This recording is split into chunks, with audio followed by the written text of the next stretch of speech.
SC వర్గీకరణ ఈ స్థాయి వరకు వచ్చిందంటే మందకృష్ణ సీఎం చంద్రబాబు కారణమన్నారు డిప్యూటీ సీఎం పవన్ కళ్యాణ్. అసెంబ్లీలో ఎస్సీ వర్గీకరణపై చర్చ జరిగింది. ఈ సందర్భంగా ఉమ్మడి ఆంధ్రప్రదేశ్లో ఎస్సీ వర్గీకరణ చేసిన చంద్రబాబుకు పవన్ కళ్యాణ్ ధన్యవాదాలు తెలిపారు. ఎస్సీ వర్గీకరణతో అందరికీ మేలు జరుగుతుందని ఆశిస్తున్నట్లు తెలిపారు. మాదిగ కులానికి వన్నె తీసుకొచ్చిన మందకృష్ణకు ఈ సందర్భంగా ఆయన అభినందనలు తెలిపారు. ఎస్సీ వర్గీకరణపై చాలా చర్చలు జరిగాయన్నారు. గుర్తింపు లేని కులాలపైనే విస్తృతంగా చర్చలు జరిగాయని డిప్యూటీ సీఎం పవన్ కళ్యాణ్ వివరించారు.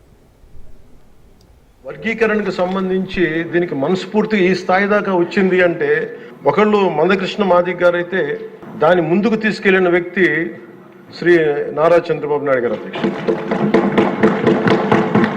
ప్రత్యేకించి మేము హైదరాబాద్ రోడ్ల మీద మేము తిరుగుతున్నప్పుడు మందకృష్ణ మాదిగ గారు అప్పుడు మాదిగ కులానికి వన్నె తెచ్చిన ఆత్మగౌరవం అనే నినాదం తెచ్చిన మందకృష్ణ మాదిగ గారికి మనస్ఫూర్తిగా నేను వారికి నా ధన్యవాదాలు తెలుపుతున్నాను అధ్యక్ష. ఎందుకంటే ఒక చిన్నబుచ్చుకునే తరం నుంచి మిగతా కులాలకి ఏమాత్రం సర్నేమ్స్ అని అన్ని కులాలు పెట్టుకుంటాయి, కానీ మాదిగ కులం పెట్టుకోవాలంటే ఇబ్బంది పడే పరిస్థితుల్లో నేను మాదిగానే చెప్పగలిగే గుండె ధైర్యంతో ఆత్మగౌరవంతో దాన్ని ముందుకు తీసుకెళ్లిన మందకృష్ణ మాదిగ గారిని అసెంబ్లీ సాక్షిగా మనస్ఫూర్తిగా వారిని అభినందిస్తున్నాను అధ్యక్ష.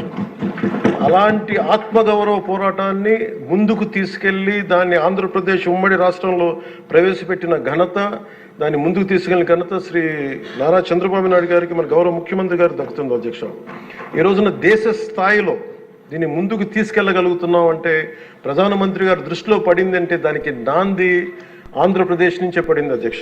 ఇది వీటన్నిటిని గుర్తించి మనస్ఫూర్తిగా ఈ రోజున నారా చంద్రబాబు నాయుడు గారి ఆధ్వర్యంలో ఈ రోజున ఈ ఎన్డీఏ కూటమి ప్రభుత్వం ఈ మా రిజర్వేషన్ వర్గీకరణ బిల్లుని మనస్ఫూర్తిగా జనసేన తరపు నుంచి మనస్ఫూర్తిగా మేమందరం